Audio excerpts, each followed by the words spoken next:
बिस्मिल्लाहिर्रहमानिर्रहीम। अस्सलामु अलैकुम। मेरी अम्मा को जब मेरी शादी का ख्याल आया तो कहने लगे, लड़की मैं गरीब घर की ही लाऊंगी। मुझे ये बात अम्मा की बिल्कुल भी समझ नहीं आती थी। हम खाते पीते खानदान से ताल्लुक रखते थे और मैं खूबसूरत भी था, मगर मेरी अम्मा मेरी शादी गरीब लड़की से ही क्यों करवाना चाहती थी। मेरा रिश्ता तो एक अच्छे खानदान में भी बाआसानी हो सकता था। एक बार मैंने अम्मा से पूछ ही लिया कि उन्हें गरीब घराने की लड़की ही क्यों चाहिए, तो कहने लगी कि ऐसी लड़कियां नखरे कम करती हैं और घर बसाती हैं। बहरहाल मुझे अम्मा की ये बात समझ तो नहीं आई, लेकिन मैं पहले कौन सा किसी लड़की को पसंद करता था। इसलिए जिस लड़की को अम्मा ने मेरे लिए पसंद किया, मैंने भी उसके सामने सर झुका दिया। शादी की रात ही मैंने अपनी बीवी को देखा था। अम्मा को दाद दी, वो भी सादा, खुशशक्ल, खूबसूरत लड़की थी, इतनी कम गो और बाहया। बहरहाल सकीना से शादी करके मैं बहुत खुश था। मुझे अपनी वालिदा की बात सौ आने दुरुस्त लगी थी। सकीना तो वाकई ऐसी थी कि मुंह में जबान ही ना हो। मैंने आज तक उसे अपनी अम्मा के सामने उफ कहते हुए भी नहीं सुना था, क्योंकि मेरी माँ सख्त मिजाज किस्म की औरत थी। हर चीज में नुक्ताचीनी करना इनकी आदत थी। अच्छे भले खाने में भी सौ सौ नुक्स निकाल लेती थी।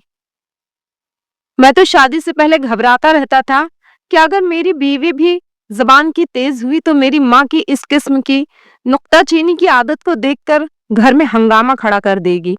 लेकिन सकीना ऐसी नहीं थी। मेरी जिंदगी तो बड़ी पुरसुकून थी। मैं अम्मा की किसी बात पर इख्तलाफ नहीं करता था। एक बार सकीना ने मुझसे अम्मा की शिकायत करना चाही। मैंने फौरन उसे सख्ती से डांट दिया। मैंने कहा, खबरदार, जो तुमने मेरी अम्मा के खिलाफ एक लफ्ज भी मेरे कान में भरा। मेरा लहजा इतना गजबनाक था कि वो सहम सी गई। इसने मुझसे कुछ भी नहीं कहा। इसकी जबान पर जैसे चुप सी लग गई थी। शादी को चंद माह ही गुजरे कि अम्मा को अपने पोते का ख्याल आने लगा। कहने लगी, अब तक मेरी बीवी उम्मीद से क्यों नहीं हुई। ये बात सुनकर मैं मुताज्जब होकर अम्मा की तरफ देखने लगा। मैंने कहा, अम्मा, इसमें मेरा और सकीना का भला क्या इख्तियार है, ये तो अल्लाह की मर्जी है। वो कहने लगी कि अच्छी तरह समझा दे सकीना को, मुझे सिर्फ पोता ही चाहिए। मैं सकीना को क्या समझाता, मैं तो खुद पढ़ा लिखा था। इतना तो मुझे भी मालूम था कि बेटा या बेटी होना तो इंसान के इख्तियार में नहीं है। बहरहाल मैंने अम्मा से कुछ भी नहीं कहा और इस बात पर मैंने सर हिला दिया। लेकिन इसके बाद जैसे जैसे वक्त गुजरने लगा और सकीना उम्मीद से ना हुई, तो अम्मा के ताने कसने शुरू हो चुके थे। एक रोज अम्मा मुझसे कहने लगी, मैंने दाई को दिखाया है, तेरी बीवी मुझे बांझ लगती है, तभी तुझसे कहती हूँ, मुझे उम्मीद नहीं है कि ये मुझे पोता देगी। शादी को 1 साल ही गुजरा था कि अम्मा ने सकीना के खिलाफ मेरे कान भरना शुरू कर दिए। बार बार यही कहती रहती थी कि ये औरत बांझ है, जल्दी से इसको अपनी जिंदगी से निकाल बाहर कर। मैं इस बेचारी को क्या कह सकता था। आज तक इसने न मेरे सामने जबान खोली थी और ना ही कभी कोई शिकायत की थी। एक रोज मैं उसे एक हकीम साहब के पास ले गया। उसने भी कुछ अद्वियात दी, चंद माह का इलाज बताया। चंद माह सकीना ने बाकायदगी के साथ सही दवाएं खाई थी, एक दफा कभी नाका नहीं किया था। लेकिन जब कुछ ऐसा नहीं हुआ तो मैं फिर उसे हकीम के पास ले गया। जो बात उसने मुझसे कही तो मैं हत्थे से उखड़ गया। कहने लगा, मुझे तो लगता है कि इलाज की जरूरत तुम्हारी बीवी को नहीं बल्कि तुम्हें है। फिर एक पर्चे पर 2-4 टेस्ट लिखकर कहने लगा, ये करवाओ, मुझे शक है कि मसला तुझ में है, तेरी बीवी में नहीं। ये बात तो मेरी मर्दानगी पर बहुत गहरी चोट थी। गैरतमंद मर्द कहाँ ये सब कुछ बर्दाश्त करते हैं। औलाद ना हो तो कभी कोई ये नहीं कहता कि मर्द के लिए कुछ मसला होगा, सिर्फ औरत को ही एताब का निशाना बनाते हैं। मैंने हकीम के सामने ही वो पर्चा फाड़ दिया और वहीं फेंक दिया। मैंने कहा, ये क्या बकवास है, मैं सही हूँ और मुझ में किसी किस्म का कोई ऐब नहीं है। समझे, अगर तुझसे इलाज नहीं होता तो साफ बता दे, मेरे अंदर ऐब निकालने की कोई जरूरत नहीं है। मेरे गुस्से को देखकर वो हकीम कुछ घबरा सा गया। मैंने अपनी बीवी का हाथ पकड़ा और उसे घर ले आया। जब ये बात मैंने अम्मा को बताई तो अम्मा भी गुस्सा करने लगी, कहने लगी, वो हकीम तो वैसे भी पागल है, ऐसे ही कहता है। मेरा गबरू जवान बेटा माशाल्लाह से बिल्कुल ठीक है। अब तो मैं तेरी शादी जरूर करवाऊंगी। जैसे ही तेरा बेटा हुआ सबसे पहले उस हकीम को जाकर दिखाऊंगी। 2 साल हो गए थे हमारी शादी को, मगर अब तक औलाद की कोई उम्मीद नजर नहीं आ रही थी। मेरी माँ ने कहा कि अब बहुत हो चुका है, मैं चंद माह में ही तुम्हारी दूसरी शादी करवा दूंगी और सकीना को तलाक दे दूं। मैं सकीना को छोड़ना नहीं चाहता था, लेकिन माँ के सामने मेरी जबान नहीं खुलती थी। ये सुनकर सकीना रोते हुए मेरे और अम्मा के सामने हाथ जोड़ने लगी। खुदा के लिए मुझे तलाक मत देना, मैं आप लोगों के घर एक नौकरानी बन के जिंदगी गुजार दूंगी, जो कहेंगे वही करूंगी, लेकिन खुदा के लिए मुझे तलाक देकर मेरे घर मत भेजिए। मेरी छोटी बहनों का रिश्ता नहीं होगा। लोग कहेंगे ये एक बड़ी बहन घर उजाड़ कर वापस आ गई है, तो फिर दूसरी कैसे घर बसाएगी। सकीना के आंसू और सिसकियां सुनकर मेरा दिल पसीज कर रह गया था। वो हाथ जोड़े घुटनों के बल मेरे अम्मा के सामने बैठी थी। मैंने कुछ हिम्मत दिखाई और दोनों हाथों से उसे पकड़कर खड़ा किया। मैंने कहा, तुम बेफिक्र रहो, ना ही मैं दूसरी शादी करूंगा और ना ही मैं तुम्हें तलाक दूंगा। मेरी बात सुनकर मेरी अम्मा ने मुझे घूर कर देखा था। मैंने कहा, आप बेशक इसका जो मर्जी इलाज करवाएं, मैं आपको नहीं रोकूंगा और ना ही मना करूंगा, लेकिन ना तो मैं उसे छोड़ सकता हूं और ना ही दूसरी शादी करूंगा, क्योंकि आज तक उसने मुझे कभी किसी शिकायत का मौका नहीं दिया है। मैं उस पर यह जुल्म कभी नहीं कर सकता। मेरी जुर्रत शायद मेरी माँ को पसंद नहीं आई थी। बार बार वो मुझे गुस्से से घूरे जा रही थी। मैंने सकीना का हाथ पकड़ा और उसे कमरे में ले आया। वो अभी तक सिसकियों से रो रही थी। मेरे दोनों हाथ पकड़कर कहने लगी, आपका बहुत बहुत शुक्रिया, आपने मेरा मान रख लिया। अगले रोज मेरी माँ ने मुझसे बात नहीं की। मैं जब भी इनसे बात करता वो रुख बदल लेती। मैंने जमीन पर बैठकर इनके पांव पकड़ लिए। मैंने कहा, अम्मा, खुदा के लिए मुझसे नाराज ना हो, लेकिन मैं अपनी बीवी को छोड़ नहीं सकता। 2-4 दिन अम्मा ने मुझसे बात नहीं की। मैंने अम्मा की बहुत मिन्नत समाजत की। 4 दिन के बाद अम्मा ने इस शर्त पर मेरी बात मानी कि वो जैसे मर्जी चाहे सकीना का इलाज करवाएंगी। मैं बीच में नहीं बोलूंगा, और अगर 1 साल के अंदर अंदर सकीना उम्मीद से ना हुई तो मैं दूसरी शादी जरूर करूंगा। अम्मा को इस बात पर एतराज नहीं था कि मैं उसे तलाक दूं। कहने लगी, वो किसी फालतू सामान की तरह घर के कोने में बैठी रहेगी, और खबरदार जो तूने उसे कभी मुझ पर अहमियत देने का सोचा भी। ये सुनकर मैं खामोश हो गया था। अम्मा की नाफरमानी नहीं कर सकता था। मेरी माँ ने फिर सकीना को मुख्तलिफ आम लोगों को दिखाया। अब मुझे हर वक्त सकीना के गले में तावीज पहने हुए नजर आने लगे थे। देर रात तक वो जाए नमाज पर बैठी वज़ाइफ करती रहती थी। कभी तावीज जलाती, कभी हाथों में डोरियां बांधती, तो कभी पैरों पर। गर्ज ये कि मेरी अम्मा जो सकीना से कहती वो सब कुछ कर रही थी। कभी कभार तो इसकी हालत देखकर मुझे इस पर बहुत तरस आने लगता था। औलाद की खातिर क्या कुछ नहीं कर रही थी, लेकिन इसके बाद भी वो उम्मीद से ना हुई। 6 माह गुजर गए। अब तो सकीना की रंगत पीली पड़ने लगी थी। मुझसे बार बार कहती, अगर 4 माह के बाद मुझे औलाद ना हुई तो क्या सच में आप दूसरी शादी कर लेंगे? क्या वाकई आप मुझे खुद से दूर कर देंगे? क्या मैं एक मुलाजिमा की तरह इस घर के कोने में पड़ी रहूंगी? मैं इसके सवालों का भला क्या जवाब दे सकता था। बेबसी से कहा कि मैं मजबूर हूं, हमारे यहाँ बेटा हो जाए सारे मसाइल हल हो जाएंगे।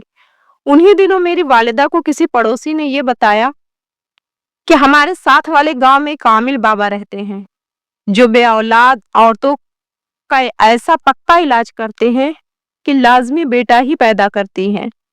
ये सुनना था कि मेरी अम्मा के चेहरे पर चमक आ गई। मेरी अम्मा सकीना और मुझे लेकर उस आमिल बाबा के पास गई। उसके पास तो लोगों का तांता सा बंधा हुआ था। उसका छोटा सा सहन मुरीदों से भरा पड़ा था। एक कोने में हम भी बैठ गए थे। वो आमिल साहब जो भी थे कमरे में थे।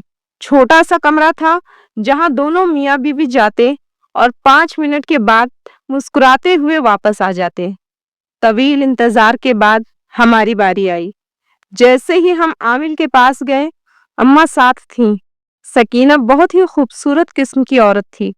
इसने चादर से अपना चेहरा छुपा रखा था। न जाने क्यों मुझे इस आमिल का हुलिया कुछ अजीब व गरीब सा लग रहा था। उसने काले रंग का लिबास पहन रखा था, गले में मोटे दानों की तस्बीहें और दोनों हाथों की उंगलियों में अंगूठियां पहनी हुई थी। जैसे ही हम उस आमिल के पास बैठे, इसने एक बार नजर सकीना पर डाली थी। न जाने मुझे क्यों ये सब कुछ देखकर बुरा लग रहा था। फिर कहने लगा, बोलो बीबी, क्या मसला है? मेरी माँ कहने लगी, मेरी बहू बाज है। ये कहकर इसने सकीना की तरफ देखा। वो आमिल पूछने लगा, कितना अरसा हो गया शादी को? जवाब में मेरी अम्मा ने कहा, पूरे 2 साल हो गए हैं, लेकिन औलाद की कोई उम्मीद नजर नहीं आती। हमने आपकी बड़ी तारीफें सुनी हैं। हम दूसरे गांव से घूम कर आए हैं। जो बात मुझे परेशान कर रही थी वो ये थी कि इस शख्स की नजर मुसलसल सकीना के चेहरे पर थी। हालांकि इसने आधे से ज्यादा चेहरा छुपा रखा था, बस इसकी आंखें ही नजर आ रही थीं। इसके बावजूद वो आमिल न जाने इसके चेहरे पर क्या खोजने की कोशिश में लगा हुआ था। मैंने आमिल साहब को अपनी तरफ मुतवज्जा किया और बोला, बाबा, क्या आपके पास इस मसले का कोई हल मौजूद है? मेरे बुलाने पर आमिल ने फौरन मेरी जानिब बड़बड़ा कर देखा। इसके माथे पर फौरन बल आए। गुस्से से कहने लगे, मैं तुम्हारी बीवी के चेहरे पर कुछ खोज रहा था और वो जानने की कोशिश कर रहा था जिसकी वजह से अभी तक इसकी गोद सुनी है। मगर जज्बाती लड़के, तुमने मेरा अमल खराब कर दिया है। मैं हैरत से आमिल का चेहरा देख रहा था। मैंने तो सिर्फ उन्हें बुलाया ही था, मगर अगले ही पल उन्होंने मुझसे 2-4 सवाल किए, फिर अपने पास पड़ी कैंची को उठाया और कहने लगे, इस कैंची से अपने कुछ बाल काट कर मुझे दे दो। मैं खामोशी से इनका कहा मानता जा रहा था। फिर मैंने अपने कुछ बाल काट कर इनके हाथ में दिए तो वो फौरन मेरी बीवी की तरफ मुतवज्जा हुए। कहने लगे, अब अपनी बीवी के बाल काट कर मुझे दे दो। मेरी बीवी फौरन मेरा चेहरा देखने लगी, क्योंकि वो चादर में थी और ऐसे में सर के बाल उतारने के लिए उससे अपने चेहरे से नकाब हटाना पड़ता। मगर फौरन मेरी माँ आगे बढ़ी और मेरी बीवी सकीना की चादर को उतार दिया। एक झटके से इसके चेहरे से नकाब उतरा था और फिर अगले ही पल उसने झटके से आगे बढ़कर बाल काटकर आमिल बाबा के हाथ में रख दिए। ये सब कुछ 2 से 10 सेकंड के बीच में हुआ था, मगर आमिल बाबा की नजरें तो मेरी बीवी पर ही टिक चुकी थी। उन्होंने वो बाल लिए और फिर दोनों बालों को यकजा करके अपने सामने एक चांदी के बर्तन में रख दिया और कहने लगे, मैं तुम लोगों को कुछ तावीज दूंगा, वो तुम लोगों को खाने होंगे और कुछ ऐसे अमल बताऊंगा जिसे रोज करना होगा। इस अमल के बाद तुम लोग यकीनन औलाद पालोगे। मैं बगौर आमिल बाबा की हर बात सुन रहा था। देखते ही देखते उन्होंने हमारे कटे हुए बाल आग लगाकर जलाना शुरू कर दिए। जैसे ही इनको आग लगी थी तो आमिल बाबा ने बालों की वो राख उठाई और उसे तावीज में भरना शुरू कर दिया। राख तावीजों में भरने के बाद उसे एक सुर्ख डोरी से गिरा लगा दी और कहने लगे, ये हर रात आप लोगों ने कहवे में मिलाकर पीना है। मैंने वो तावीज अपने पास रख लिए। इसके बाद आमिल बाबा एक बार फिर मेरी बीवी की तरफ मुतवज्जा हुए और कहने लगी, यहाँ मेरे करीब आकर बैठो, मैं तुम पर दम करना चाहता हूँ। ये दम तुमने हर जुमेरात को मेरे पास आकर करवाना होगा, ताकि तुम पर जो भी साया और बड़े आसेब है वो उतारे जा सके। मेरी बीवी आमिल बाबा के सामने जाकर बैठी तो उसने अपना हाथ मेरी बीवी के सर पर रख दिया और फिर न जाने क्या कुछ पढ़ के फूंकने लगा। मैंने नोट किया था कि हमसे पहले जितने भी लोग आए थे वो ज्यादा से ज्यादा 5 या 10 मिनट अंदर रहने के बाद बाहर जा रहे थे, मगर हमें तो यहाँ बैठे 40 मिनट हो चुके थे और ये बाबा तो हमें बाहर भेजने का नाम ही नहीं ले रहा था। इसके बाद उसने हमें कुछ तावीज़ात दिए और कहने लगा, ये तावीज मगरिब के बाद जलाने हैं और जलाकर इसकी राख अपने सर पर मलनी है, ताकि जो भी बुरा साया है वो तुम लोगों के सर से हट सके। इसके बाद इसने मुस्कुरा कर मेरी बीवी की जानिब देखा। हम तीनों वहां से चले आए। रास्ते में मैं खामोश रहा। घर आकर मैंने अम्मा से कहा, ये आप हमें किस किस्म के इंसान के पास ले गई थी? ये कैसा आमिल था? इसने तो हमें कुछ भी पाकदम नहीं किया। वो तो बस ये बाल की राख खाने को कह रहा है और ना जाने तावीज़ात को जलाकर राख सर पर मलने को कह रहा है। भला हम ये सब कैसे कर सकते हैं? मगर मेरी अम्मा ने फौरन तनबीही अंदाज में कहा कि वो बड़े हैं, उन्होंने ये सारा अमल सीख रखा है, वो बेहतर जानते हैं। तुम्हें ज्यादा सोचने की जरूरत नहीं है।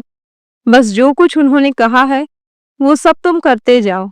मजबूरन अम्मा की खातिर खामोश होना पड़ा। वो बालों की राख हम दोनों मियाँ बीवी खाते रहे। एक हफ्ता गुजरा तो फिर वो दिन आया जब मेरी बीवी की तबीयत कुछ बोझल सी लग रही थी। कहने लगी, मेरा बिल्कुल भी जी नहीं चाहता कि उस पीर बाबा के पास जाऊं। मुझे वो अजीब नजरों से देखता है। मगर अम्मी की खुशी की खातिर जाना जरूरी था।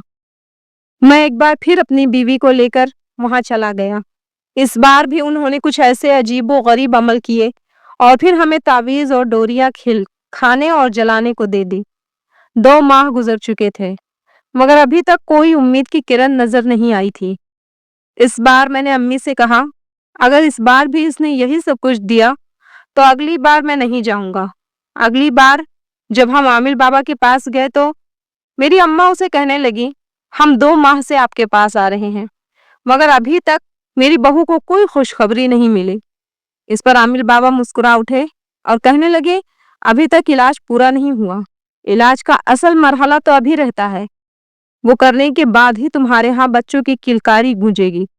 इसके बाद जो कुछ आमिल बोला वो सुनकर मेरे पैरों तले जमीन निकल चुकी थी। मैं वहीं पर गुस्से से आग बगूला हो गया और कहने लगा, नहीं, मेरी बीवी ऐसा कुछ भी नहीं करेगी। मगर मेरी अम्मा ने फौरन मुझे डांट दिया और कहने लगी, खबरदार, जो आमिल बाबा के साथ तुमने कोई बदतमीजी की, तुम नहीं जानते ये क्या कुछ कर सकते हैं। खामोशी से बैठे रहो, वो जो कुछ कह रहे हैं वो सुनो। आमिल बाबा ने हमारे सामने एक बच्चे का पुतला रखा जो कि कपड़े का बना हुआ था। वो उसे हमारे सामने रख कर कहने लगा, तुम्हारी बीवी को मैं एक खास विर्द बताऊंगा। वो विर्द उसे लगातार करना होगा और फिर रात के ठीक 11 बजे पुराने कब्रिस्तान में छोड़कर आना होगा। सारी रात वो मेरी बताई गई बच्चे की कब्र के करीब बैठकर एक विर्द करती रहेगी और फिर सुबह के 3 बजे वो इस कब्र को थोड़ा सा खोलकर उस पुतले को वहां दफन कर देगी। इसके बाद तो तुम लोगों के घर खुशखबरी आकर ही रहेगी। मेरी बीवी मारे खौफ के कांपने लगी मगर अम्मा के आगे हम मजबूर थे। मेरी बीवी के हाथ कपकपा रहे थे। इसने आमिर बाबा के हाथ से वो पुतला ना लिया मगर मेरी अम्मा ने फौरन इस पुतले को झपट लिया और कहने लगी, आज रात जरूर सब कुछ हो जाएगा। हम वापस घर आ चुके थे। सकीना ने कहा, मुझे तो अपने कमरे में भी अंधेरे से डर लगता है। भला मैं अकेले कब्रिस्तान कैसे जाऊंगी? मैंने भी अम्मी को मना करना चाहा कि ऐसा कुछ नहीं करेंगे। इससे सिर्फ और सिर्फ मेरी बीवी की जान को खतरा ही हो सकता है और कुछ नहीं। मगर मेरी अम्मी नहीं मानी। कहने लगी, ये हर हाल में वहां जाएगी और जाकर ये काम करेगी। मैंने जब अम्मी से जबान दराजी की तो कहने लगी, अगर इसने मुझे पोता देने की खातिर ऐसा कुछ ना किया तो मैं भी जहर खाकर अपनी जान दे दूंगी। मजबूरन अम्मा की खातिर मुझे बीवी को कब्रिस्तान भेजना पड़ा। वो रोती रही मगर मैं सर झुकाए खड़ा था और उससे वादा किया कि जैसे ही सुबह के 3 बजेंगे मैं आकर उसे ले जाऊंगा। मेरी माँ और मैं उसे कब्रिस्तान छोड़ आए। वो रोती रही मगर मेरी माँ के आगे इसकी सिसकियां और आंसू की कोई अहमियत नहीं थी। मेरी माँ बड़ी खुश थी। कहने लगी, देखना, अब तो हर हाल में खुशी आकर ही रहेगी। मैं अपने कमरे में आ चुका था मगर एक पल को भी मेरी आंखें बंद ना हो सकी। जब भी मुझ पर नींद हावी होती और अपनी आंखें बंद करता तो मुझे मेरी बीवी की याद आने लगती। बमुश्किल चंद घंटे ही गुजरे थे, मेरे दिमाग में अजीब सी आंधियां चलने लगी। आधी रात के वक्त कब्रिस्तान में अकेले कुछ भी हो सकता था। मैं कैसे अपनी बीवी को तनो तन्हा छोड़ आया। मुझे रह रहकर اس کی یاد ستانے لگی۔ پھر اماں پر بھی غصہ آنے لگا۔ بھلا کون سی عورت ہے جو پوتے کی خاطر اپنی بہو کو اتنا رلا رہی ہے؟ جتنی بھاگ دوڑ ہم پیر بابا اور ڈاکٹر حکیموں کے لیے کر رہے تھے، اتنی ہی توقعات اگر ہم اپنے رب کی ذات کے ساتھ لگا دیتے تو یقیناً وہ اب تک ہماری گود میں اولاد دے بھی چکا ہوتا۔ بے شک وہ آزماتا ہے، اور یہ اسی کی آزمائش تھی جس پر ہم پورا نہیں اتر سکے۔ میرا ضمیر مجھے جھنجھوڑ رہا تھا۔ میرے وجود میں ایک دم خون نے جوش مارا تو پورا وجود پسینے میں شرابور ہونے لگا۔ میں اٹھ کر بیٹھ گیا۔ میرا دل پوری شدت کے ساتھ دھڑک رہا تھا۔ اس وقت رات کے 2 بج رہے تھے۔ میں نے اسی پل اپنا موٹر سائیکل نکالا اور گھر سے جانے لگا۔ موٹر سائیکل کی آواز میری ماں نے سن لی تو فوراً کمرے سے باہر آئی اور کہنے لگی، کہاں جا رہے ہو؟ ابھی تو ٹائم بھی پورا نہیں ہوا۔ مگر میں نے ماں کی بات کا جواب دیے بغیر گھر سے باہر نکل گیا۔ قبرستان پہنچا تو ہر سو اندھیرا تھا۔ میں بلند آواز میں اپنی بیوی کو آوازیں دینے لگا، مگر اس کا کوئی جواب نہیں آیا۔ میں نے اپنے موبائل کی ٹارچ جلائی اور آگے بڑھنے لگا۔ چند قدم ہی آگے بڑھائے تھے کہ مجھے قبرستان میں ایک بچے کی قبر کے قریب اپنی بیوی بے ہوش حالت میں پڑی ملی۔ اس کے ہاتھ میں وہ پتلا تھا اور وہ بے ہوش تھی۔ میں نے اسے یوں بے ہوشی کی حالت میں دیکھا تو اٹھانے لگا، مگر وہ بے ہوش ہو چکی تھی۔ خوف کے مارے اس کی رنگت سفید پڑ چکی تھی، وہ بالکل ٹھنڈی ہو چکی تھی۔ مجھے ڈر لگنے لگا۔ اپنی بیوی کو اٹھایا اور ہسپتال لے گیا، جہاں پر ڈاکٹرز نے یہ کہا کہ یہ شدید خوف کی وجہ سے بے ہوش ہوئی تھی۔ اس کا بلڈ پریشر بہت لو ہے۔ صبح تک میری بیوی بالکل ٹھیک ہو چکی تھی۔ میں نے اس سے معافی مانگی اور بولا، مجھے معاف کر دو۔ جانے انجانے میں ہم تم پر ظلم کرتے رہے۔ میری بیوی تو اتنے بڑے دل کی مالک تھی کہ فوراً مجھے معاف کر دیا، اور میں مزید شرمندہ سا ہو کر رہ گیا کہ اتنی اچھی بیوی کے ساتھ میں کتنے سالوں سے اتنا برا رویہ رکھ رہا تھا۔ میں اپنی امی کی باتوں میں آ رہا تھا، حالانکہ یہی پر اگر امی کی مزاج کی کوئی لڑکی آ جاتی تو گھر کا شیرازہ بکھر کر رہ جاتا۔ میں بیوی کو گھر لے کر آ گیا۔ میری ماں غصے میں میری بیوی پر چلانے لگی اور میری بیوی پر ہاتھ اٹھانے لگی۔ میں نے ماں کا ہاتھ پکڑ لیا اور ان سے کہا، آپ میری بیوی کو ہاتھ تک نہیں لگائیں گی اور نہ ہی اب مزید کوئی علاج ہوگا۔ مجھے ایسی اولاد چاہیے ہی نہیں۔